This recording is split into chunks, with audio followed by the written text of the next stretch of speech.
दुबे मुंबई से। सबसे हाथ जोड़ के निवेदन है कि कृपया इस वीडियो को किसी पार्टी का कार्यकर्ता बनकर मत देखिए। आप भले विश्व के किसी भी राजनीतिक दल से संबंधित होंगे, लेकिन इस वीडियो को एक आम भारतीय बनकर देखेंगे तो आपको इस वीडियो का महत्व समझ में आएगा। विनय दुबे ने आज तक किसी पार्टी की चाटुकारिता नहीं की है। किसी नेता के अड़ुए सहला के विनय दुबे यहाँ तक नहीं पहुंचा है। मैं खुले तौर पर डंके की चोट पर अपनी बातें रखता हूं और शायद यही कारण है कि देश के अंदर मुझे इसी तरह के विचार के लिए जाना जाता है। जो भी कहूंगा मुंह पर कहूंगा, डंके की चोट पर कहूंगा, बुरा लगे तो लगे। मुंबई के अंदर अभी कुछ दिन पहले इंडिया गठबंधन का बैठक हुआ। अभी एक राष्ट्रीय पार्टी के राष्ट्रीय प्रवक्ता से मेरी फोन पर बात हो रही थी। मैंने उनसे कहा कि भैया आपको दलितों से और मुसलमानों से क्या दिक्कत है कि आप उनके जो प्रतिनिधित्व हैं, खास तौर पर जब आपकी विचारधारा एक है कि आपको नरेंद्र मोदी भारतीय जनता पार्टी की सांप्रदायिक ताकतों को रोकना है और उससे भी बढ़कर इस देश को जो संविधान को खत्म किया जा रहा है उसे रोकना है, लोकतंत्र को बचाना है, तो आपको भारत से जुड़ना पड़ेगा। भारत का मतलब केवल राजनीतिक दल नहीं है। भारत का मतलब होता है कि भारत का हर वो नागरिक जो इस समान विचारधारा का समर्थन करता है, यानी जो भी भारतीय जनता पार्टी के नीतियों से, उनके कृत्यों से परेशान है, उनकी विचारधारा को नहीं सही मानता, ऐसे तमाम लोगों को आपको अपने साथ जोड़ना पड़ेगा। ये आपका चॉइस नहीं है, ये आपकी जिम्मेदारी है कि इंडिया अलायंस के अंदर उन तमाम राजनीतिक दलों को आपको लेना पड़ेगा। भले व्यक्तिगत तौर पर आप उससे नहीं, उनकी विचारधाराओं को नहीं पसंद करते हो या आपका आपसी दुश्मनी हो। आप इंडिया को, संविधान को, लोकतंत्र को बचाने की बात करते हैं, लेकिन आपको राजनीतिक दल और उनके कुछ नेताओं से आपको दिक्कत है।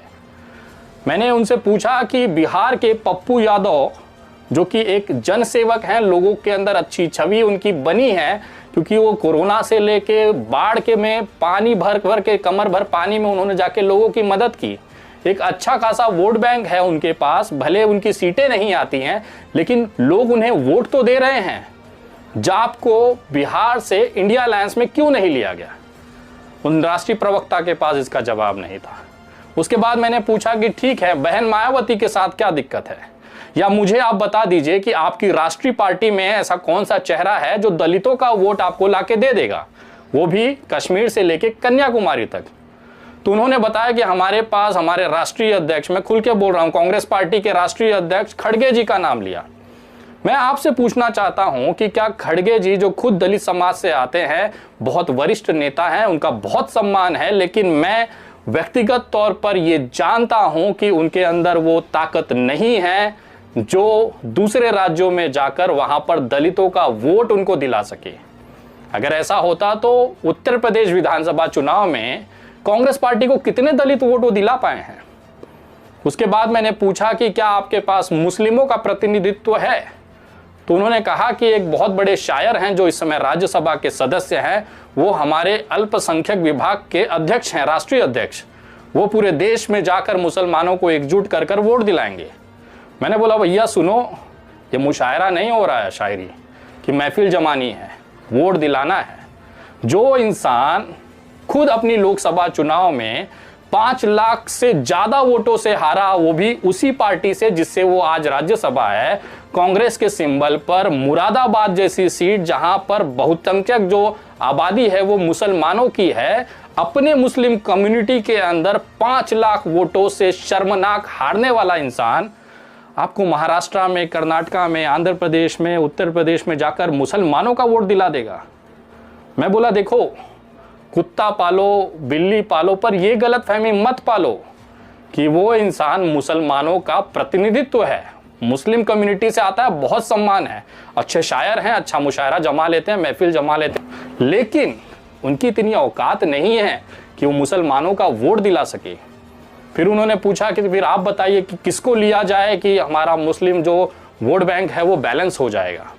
मैंने कहा कि किसी एक नेता के पास मुसलमानों का वोट बैंक नहीं है, लेकिन तमाम छोटे छोटे मुसलमानों के जो रहनुमा हैं या प्रतिनिधित्व करने वाले लोग हैं, उनको आपको एक साथ इंडिया अलायंस में लेना पड़ेगा ताकि ये जो मुसलमानों के वोट बैंक का जो बिखराव है उसे रोक कर आप उसके अपने लिए, अपने अलायंस के लिए इस्तेमाल कर सकें और खास तौर पर भारतीय जनता पार्टी के जो सांप्रदायिक नीतियां हैं उसे रोक सकें। इस देश के अंदर अगर आज संविधान की लड़ाई कोई लड़ रहा है, लोकतंत्र की लड़ाई लड़ रहा है, तो प्रमुख तौर पर फ्रंट लाइन पे आकर सिर्फ दो समाज के लोग लड़ रहे हैं। एक है दलित समाज, दूसरा है मुस्लिम समाज। यही दो समाज ऐसा है जो लगातार प्रताड़ित किया जा रहा है, इनके रिजर्वेशंस खत्म किए जा रहे हैं, इनके ऊपर अत्याचार किया जा रहा है, इनके घरों पे बुलडोजर चलाए जा रहे हैं। अगर इसी दो कम्युनिटी को, इसी दो समाज को आप बगल कर देंगे तो घंटा का इंडिया जीतेगा। मैंने उनसे कहा या तो आप लोगों की मंशा केवल सत्ता हासिल कर राहुल गांधी को प्रधानमंत्री बनाना है, या फिर सही में इंडिया जो कि असली भारत है उसे बचाने के लिए आप लोग लड़ रहे हैं। अगर आपकी लड़ाई असली में भारत को बचाने को होती तो शायद ओवैसी साहब से या बहन मायावती से आपको दिक्कत नहीं होती। उसके बाद उन राष्ट्रीय प्रवक्ता का कहना था कि अरे यार वो तो बीजेपी के बी टीम है। मेरा ये कहना है कि भले वो बीजेपी के लिए काम करे या बीजेपी के साथ काम करे, कोई दिक्कत नहीं है, लेकिन आपके गठबंधन में आने के बाद उनका जो वोट बैंक है वो भी तो आपसे जुड़ेगा। चुनाव में अगर वो आपके साथ, आपके सिंबल पे लड़ेंगे तो वोटों का बिखराव ही नहीं होगा। और किस बीजेपी की बी टीम की बात कर रहे हैं आप? आपके खुद के इंडिया के अलायंस में उद्धव ठाकरे जी बैठते हैं, जो कि 30 सालों तक भारतीय जनता पार्टी के गठबंधन के साथ सरकार बनाए, वहां पर बहुत बड़े पदों पर रहे, बहुत सारे मंत्री कराया, 30 साल तक महाराष्ट्र का सत्ता उन्होंने सुख भोगा। नीतीश कुमार जो खुद 20 सालों तक भारतीय जनता पार्टी के साथ अलायंस कर मुख्यमंत्री बने रहे, ये इंसान आपको चल जाएंगे अलायंस के अंदर। लेकिन जो इंसान मुसलमानों की बात कट्टरता के साथ रखता है, मुसलमानों को लेकर जमीनी स्तर पर लड़ता है, उनके कार्यकर्ता हमेशा से आक्रामक भूमिका में रहते हैं, ऐसे युवाओं को आपको साथ में लेने पे इंडिया अलायंस का क्या नुकसान है? उनका यह कहना था कि हमारे पास समाजवादी और अखिलेश यादव जैसा चेहरा है जो मुसलमानों को एक साथ ले लेगा। फिर मैंने उनसे पूछा कि भैया जब इतना ही बड़े ताकतवर मुसलमान चेहरा है तो अपने घर की खुद की आजमगढ़ की सीट लोकसभा उपचुनाव में कैसे हार गए? वहां पे तो मुस्लिम यादव का जो समीकरण है बहुत तगड़ा था, उसके बाद भी दिनेश लाल निरहुआ आपको हरा कर चला जाता है आपके गढ़ में आकर।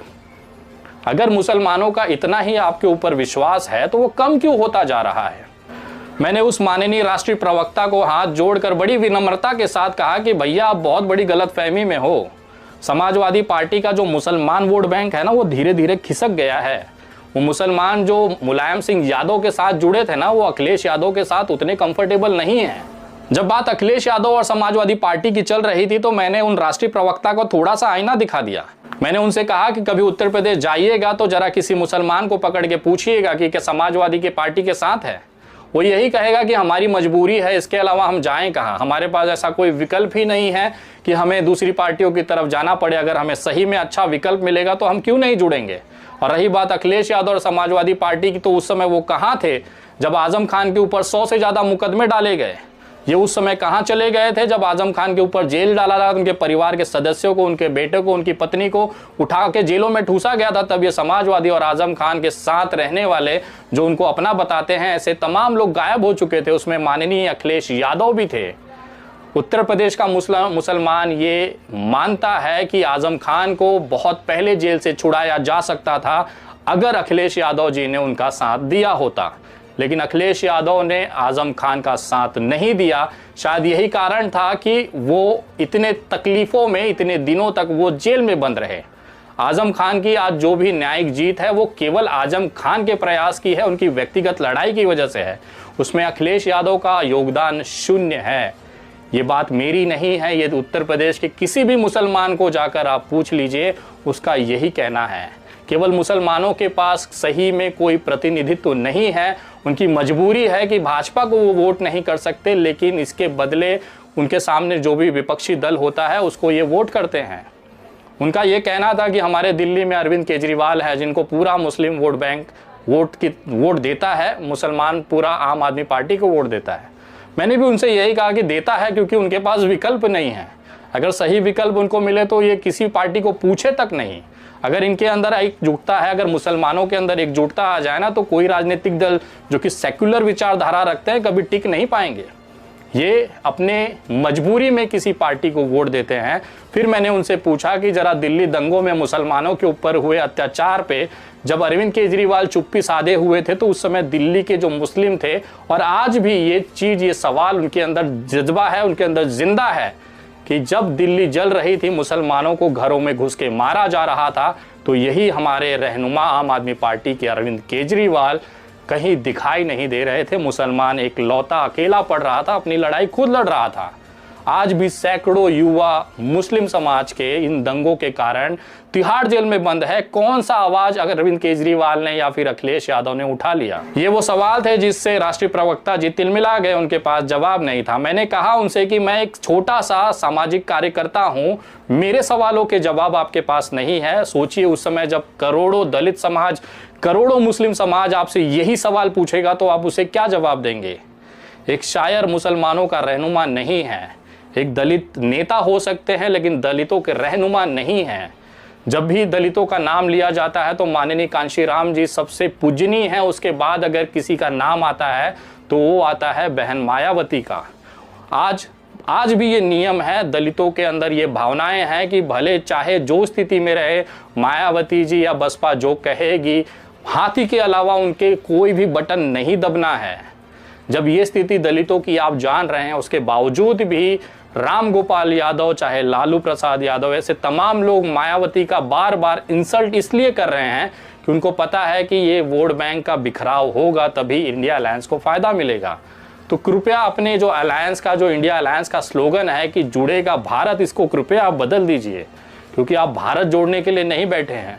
मुझे ऐसा लग रहा है केवल अपने राजनीतिक स्वार्थों को पूरा करने के लिए, सत्ता हासिल करने के लिए आप तमाम लोगों ने ये गठबंधन बनाया है, जिसका खामियाजा आगामी चुनाव में ये देश भुगतेगा। अगर आप सही में इंडिया को बचाना चाहते हैं, भारत को बचाना चाहते हैं, तो आपको पप्पू यादव को भी साथ लेना होगा, आपको मायावती को भी साथ लेना होगा। मुसलमानों के सबसे बड़े चेहरे इस देश के अंदर MIM के ओवैसी साहब को भी आपको साथ में लेना होगा। उत्तर प्रदेश के सबसे युवा क्रांतिकारी नेता चंद्रशेखर आज़ाद रावण को भी आपको साथ में लेना होगा। ये तमाम वो चेहरे हैं जिनके लिए बिना ये इंडिया पूरा ही नहीं होगा। लड़ाई केवल राजनीतिक मत रखिए। देश का हर नागरिक आपकी तरफ उम्मीद बनकर देख रहा है, उम्मीद की नज़रों से देख रहा है कि शायद अब इस तरह की नफरती सोचों को ख़त्म किया जा सकता है। हम जब सारे पार्टी के कार्यकर्ता, सारे पार्टी के लोग जब एक साथ, कार्यकर्ता नीचे जमीनी स्तर पर, ये जनता अगर आपके साथ आकर खड़ी होने में कोई दिक्कत महसूस नहीं कर रही है, तो आप लोगों को एक नेता को दूसरे नेता के साथ खड़े होने में क्या दिक्कत है? जाइए ना 10 लोगों का टीम बनाकर मायावती जी के पास कि बहन जी गलती हुई, आपको आना पड़ेगा, हम यहीं बैठेंगे जब तक आप आएंगे नहीं। क्या मायावती जी का दिल इतना छोटा है कि आपके इस आग्रह पर वो नहीं आएंगी? कभी कभी एक कदम आगे बढ़ाने से चीज़ें बदल जाएंगी, भविष्य बदल सकता है। तो वो एक अकड़ अपने अंदर मत रखिए। आपको ओवैसी को लेने में मेरे हिसाब से कोई हिचक नहीं होनी चाहिए। अगर आपका सही में मुद्दा जो है, जो विश्वास है, या आपका सही में जो विज़न है, वो भारतीय जनता पार्टी को और 2024 के लोकसभा चुनाव में सांप्रदायिक और नफरती ताकतों को अगर रोकना ही आपका असली मुद्दा है, असली विचारधारा है, तो आपको इन तमाम लोगों को साथ में लेना होगा। आप इस तरह से दलितों को और मुसलमानों को अलग भारत से नहीं कर सकते। ये भारत का वो अभिन्न हिस्सा है जो 50% से ज़्यादा वोट बैंक रखता है और इसके दम पर सरकारें हिलती हैं। आप इनको केवल इसलिए नाराज़ कर सकते हैं, इनके केवल इसलिए उनको नज़रअंदाज कर सकते हैं कि इनके पास कोई उचित प्रतिनिधित्व नहीं है। चलिए, दलितों में तो बहन मायावती जी भी हैं, लेकिन मुसलमानों का क्या? जब बुलडोजर चलता है तो नेता चुप, जब इनके लड़कों को हत्याएं कर दी जाती है तो नेता चुप, जब इनके लोगों को मारा जाता है तो नेता चुप, जब इनके मस्जिदों के सामने मुजरा किया जाता है तो नेता चुप, इनके घरों की औरतों का बुरखा खींचा जाता है, हिजाब पर सवाल उठाया जाता है तो नेता चुप। लेकिन जब वोट आना होता है तो मुसलमान जाएगा कहाँ? अगर ये मुसलमान कहीं नहीं जाए और इसने केवल वोट देना बंद कर दिया कि हमें वोट ही नहीं देना है, तब क्या होगा? आपको अंदाज़ा है, पिछले 5 चुनाव में ADR और NEW की रिपोर्ट है, उसकी रिपोर्ट के हिसाब से 1,24,00,000 से ज़्यादा नोटा का बटन दबाया गया है। मतलब 1,24,00,000 ऐसे लोग हैं जो धीरे धीरे इस चुनाव से दूर होना चाहते हैं। वो वोट देने आएंगे लेकिन किसी को नहीं देंगे, none of the above, NOTA को वोट देके चले जाएंगे। उनका ये विरोध है। अगर ये विरोध लोगों के अंदर, राजनीतिक दलों के अंदर विश्वास को कमी करता हुआ दिखा रहा है, तो कहीं ना कहीं ये राजनीतिक दलों का एक सबसे बड़ी कमी है। अपने आपसी मतभेदों को बगल करके अगर सही में इस देश के संविधान और लोकतंत्र को बचाना है तो 2 कदम आगे बढ़ाइए। इससे कोई छोटा नहीं हो जाता, इससे किसी के विश्वास को, किसी के रेपुटेशन को ठेस नहीं पहुंचती, उल्टा ये आपका बड़प्पन होता है। मैं देखना चाहता हूं कि राहुल गांधी खुद अपनी गाड़ी उठाकर मायावती जी के पास जाकर बैठे और उनसे निवेदन करें कि आपको इस अलायंस में आना है। मैं दावे के साथ कहता हूं कि मायावती जी इतनी छोटे दिल की नेता नहीं है, इतने हमेशा से उन्होंने यूपीए के साथ में रही हैं, तो इस बार भी उन्हें कोई दिक्कत नहीं होगी। लेकिन एक सही अप्रोच की ज़रूरत है इस इंडिया अलायंस को अगर सही में सफल बनाना है। मैं तमाम उन लोगों से कहना चाहता हूं जो इंडिया अलायंस के लिए काम कर रहे हैं, दिन रात सोशल मीडिया पे लिख रहे हैं। मैं रिजल्ट अगर बता दूं कि अगर इन तमाम लोगों को इंडिया अलायंस के साथ नहीं जोड़ा गया तो आप तमाम लोगों की मेहनत पर एक पानी फिर जाएगा, एक बहुत बड़ी निराशा आपको 2024 के रिजल्ट के समय दिखेगी। अगर इन तमाम जो छोटे दल हैं, राष्ट्रीय दल हैं, अगर इनको एक साथ नहीं जोड़ा गया तो ये क्लियर मैसेज इंडिया अलायंस ये देना चाहता है कि हम अपनी मनमर्जी करेंगे। हमारा कोई भी विश्वास लोकतंत्र बचाने या संविधान बचाने का नहीं है। हम केवल प्रधानमंत्री पद के लिए लड़ रहे हैं। प्रधानमंत्री के लिए जो भी हमें ऐन प्रेन प्रकरण करना पड़ेगा हम करेंगे। हम खेतों में जाके वीडियो शूट बनाएंगे, हम खाना खाते समय वीडियो बनाएंगे, हम अलग अलग जगह पिकनिक मनाने अलग अलग शहरों में बैठ के करेंगे।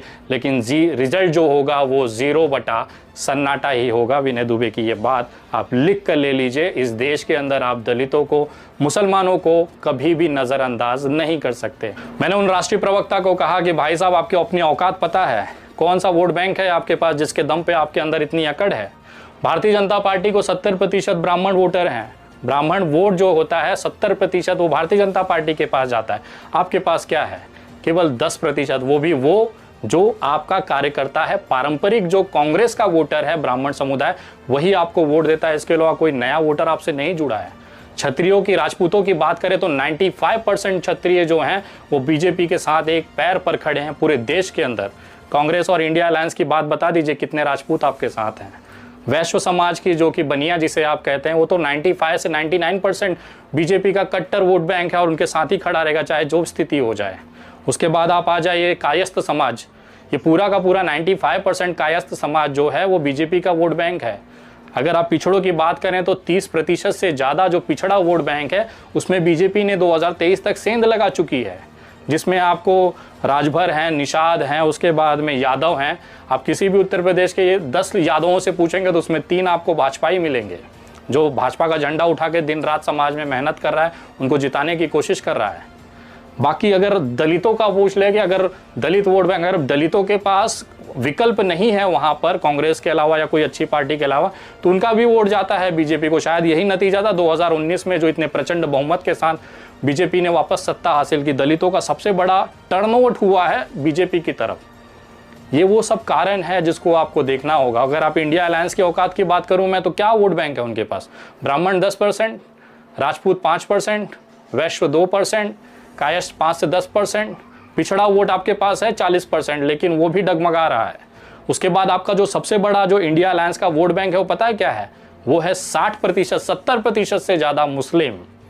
लेकिन इसी 70% वोट बैंक को आप नज़रअंदाज कर रहे हो। आपको पता है कहाँ जाएगा, हमारे पास ही आना है, उनके पास कोई विकल्प थोड़ी है। ये गलतफहमी में दूर रहिए। अगर मुसलमान ने चाह लिया, उसने अगर वोट ही नहीं दिया ना, तो आपकी औकात आपके चीज़ों को 2024 में दिखाई देने लगेगा। इसलिए मैं फिर से निवेदन करता हूं कि चाहे MIM के ओवैसी साहब हों, चाहे बहन मायावती जी हों, चाहे चंद्रशेखर रावण हों, चाहे पप्पू यादव हों, इन तमाम लोगों को आपको इंडिया अलायंस में लेना पड़ेगा। ये निवेदन नहीं है, ये आपकी जिम्मेदारी है कि इनको साथ लेकर ही आप इस तरह की बड़ी लड़ाई लड़ सकते हैं। इस तरह के तमाम हर राज्य में 2-4 ऐसे लोग हैं जिनको बिना साथ में लिए आप ये लड़ाई नहीं लड़ सकते हैं। इनके अलावा अगर आप लड़ते हैं तो रिजल्ट मैं आज आपको बता देता हूँ, वीडियो सेव करके रख लीजिएगा। 2024 में इंडिया अलायंस सत्ता तो दूर की बात है, 50 से 100 का आंकड़ा भी नहीं पार कर पाएगी अगर इसी तरह से ये अपनी अकड़ में चलते रहें। इनके आंकड़ों के लवड़म भोज्यम हो जाएंगे। वीडियो कैसी लगी है कमेंट करके ज़रूर बताएं। वीडियो शेयर करें, ज़्यादा से ज़्यादा लोगों तक पहुंचाएं। ये वो आईना है जो मैं दिखाना चाहता था आप तमाम लोगों को। आप किसी पार्टी के कार्यकर्ता के तौर पर इसे देखेंगे तो आपको ये बिल्कुल भी समझ नहीं लगेगा, आपको शायद बुरा लग सकता है, लेकिन एक नागरिक के तौर पर ये समझने की कोशिश करिए कि हमारी लड़ाई जिससे है उसके लिए एकजुटता और संगठनात्मक तरफ पर एकता बहुत ज़रूरी है। अगर ये नहीं हुआ तो जीतना नामुमकिन है। अगली वीडियो बहुत जल्द, तब तक जय हिंद, जय महाराष्ट्र।